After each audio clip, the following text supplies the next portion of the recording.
Assalamualaikum warahmatullahi wabarakatuh.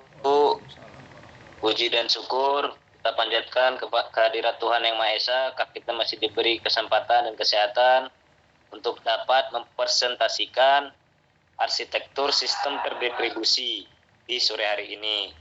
Maka sebelum kita mulai presentasi, saya perkenalkan terlebih dulu kelompok saya dan kawan-kawan. Nah, yang pertama ada Yoga Syah Ramadan, kemudian ada Ageng Rizky Purwoto, ada Salim Kurniawan, dan saya sendiri Harul Prasad. Nah, maka kita mulai saja presentasinya. Oke, slide-nya. Nah, kita mulai dari definisi arsitektur sistem terdistribusi. Nah, sebelum kita mengetahui definisinya, KBN kita mengetahui dulu sebenarnya sistem itu apa sih gitu kan. Di sini ada dua pengertian secara umum. Yang pertama, sistem merupakan sekumpulan elemen yang saling berhubungan satu dengan lainnya dengan membentuk satu kesatuan untuk menyelesaikan satu tujuan atau menjelaskan seperangkat fungsi. Kemudian ada pengertian sistem yang kedua. Sistem merupakan sekumpulan elemen yang saling berhubung satu dengan lainnya dan membentuk satu kesatuan untuk menyelesaikan satu tujuan atau menjalankan seperangkat tugas. Nah, maka kalau kita simpulkan dari pengertian sistem di atas, sistem terdistribusi merupakan satu kesatuan dari elemen-elemen yang saling berinteraksi secara sistematis dan teratur mendistribusikan data, informasi, proses, objek, dan layanan dari dan kepada pengguna yang terkait di dalamnya. Oke, lanjut.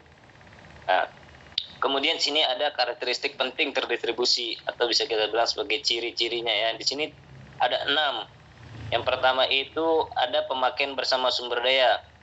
Nah, ini penjelasannya itu suatu sistem terdistribusi memungkinkan pemakaian bersama perangkat keras dan lunak seperti disk, printer, dan lain-lain. Kemudian ada konkurensi. Nah, konkurensi ini pada sistem terdistribusi beberapa proses dapat beroperasi pada saat yang sama. Nah, kemudian ada keterbukaan. Keterbukaan di sini merupakan batasan perluasannya dengan cara menambahkan sumber daya yang bukan merupakan hak pemilik. Nah, yang keempat nih, skalabilitas. Dalam hal ini kemampuan sistem untuk dapat di-upgrade dengan menambahkan sumber daya baru demi memenuhi tuntutan baru bagi sistem. Lanjutnya, yang kelima itu ada toleransi kesalahan. Pada sebagian besar sistem terdistribusi, layanan yang terdegradasi dapat diberikan ketika terjadi kegagalan. Nah, yang keenam itu transparansi. Transparansi di sini terbukanya sifat terdistribusi sistem bagi user. Nah, jadi penjelasan tadi kita mulai dari definisi ke ciri-ciri yang nanti selanjutnya akan dilanjutkan dan diperjelas oleh kawan saya Yoga Syah Ramadan. Oke, dipersilakan. Baik, saya akan melanjutkan mengenai arsitektur sistem terdistribusi. Nah, di dalam arsitektur sistem terdistribusi itu ada beberapa sistem. Yang pertama arsitektur multiprosesor, yang kedua arsitektur client server, yang ketiga arsitektur objek terdistribusi, yang keempat itu ada Cobra. Dan di sini yang pertama arsitektur multiprosesor, yaitu merupakan model sistem terdistribusi yang paling sederhana yang terdiri dari sejumlah proses dapat berjalan pada beberapa proses yang terpisah. Nah, contohnya yang seperti ada di sini. Seperti yang ada di gambar di sini ada traffic flow proses dan ada sensor proses. Di sini ada traffic light control proses. Nah, gambarannya seperti ada yang digambar sini. Oke, lanjut selanjutnya arsitektur client server. Arsitektur client server yaitu model konektivitas pada jaringan yang membedakan fungsi komputer sebagai terminal akses atau klien dan pusat pengelolaan dan layanan server. Klien dan server adalah proses yang berbeda. Baik, selanjutnya akan dilanjutkan oleh kawan saya, dilanjut oleh Ageng Rizky Purwanto. Baik, terima kasih. Selanjutnya model arsitektur client server. Ini ada two tier arsitektur yang disebut client server, di mana terdapat komputer sebagai klien dan server yang berinteraksi melalui protokol dan media komunikasi tertentu. Kemudian merupakan arsitektur di mana server menjalankan lebih banyak dibandingkan klien. Di sini tampilkan bagian tentang model tim klien. Di sampingnya ada klien dihubungkan dua arah, presentasi ke server, di mana dalam server terdapat manajemen data dan pemrosesan aplikasi. Dan tim klien, klien.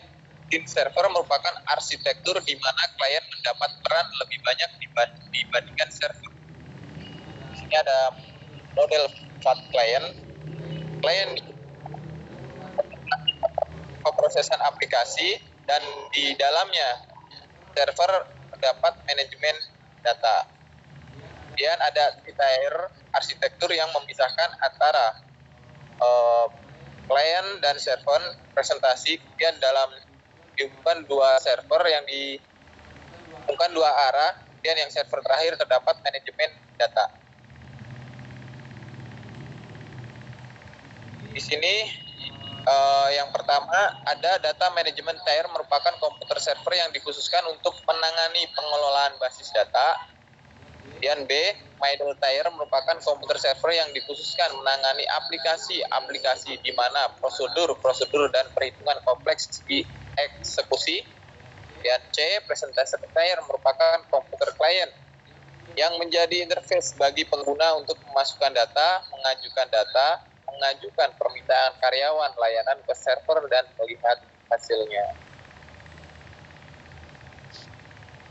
Oke, selanjutnya pada saudara Salim untuk melanjutkan tentang arsitektur objek dan terdistribusi. Ya. Pada arsitektur ini, perbedaan antara klien dan server dihilangkan dan dirancang sebagai sistem dengan objek yang terdistribusi. Objek didistribusikan pada jumlah komputer pada jaringan dan berkomunikasi melalui middleware. Di sini ada gambar dari bus perangkat lunaknya.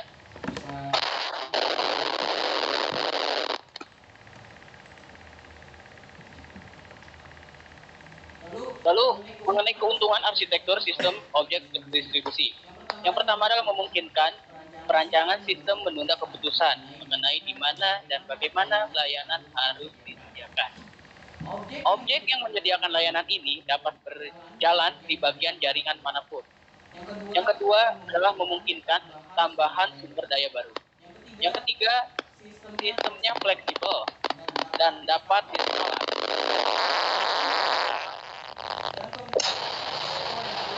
Konfigurasinya dinamis sehingga memungkinkan objek berimigrasi melintasi jaringan. Ini mungkin Cobra ya. Objek request blocker atau Cobra adalah sebuah standar yang dikembangkan oleh badan dengan objek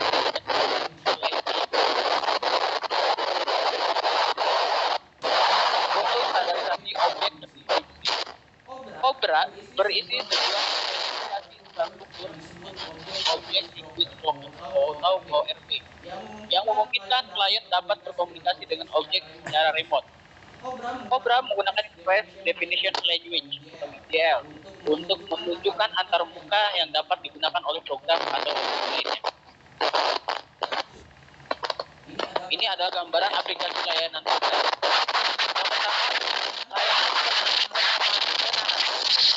Merupakan layanan direktori dan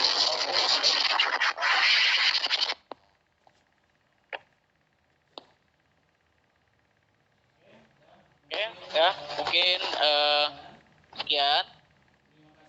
Terima kasih kami ucapkan untuk teman-teman semua yang sudah menyimak. Mudah-mudahan kita semua dalam keadaan sehat walafiat dan juga dalam lindungan Tuhan Yang Maha Esa, Allah Subhanahu wa taala.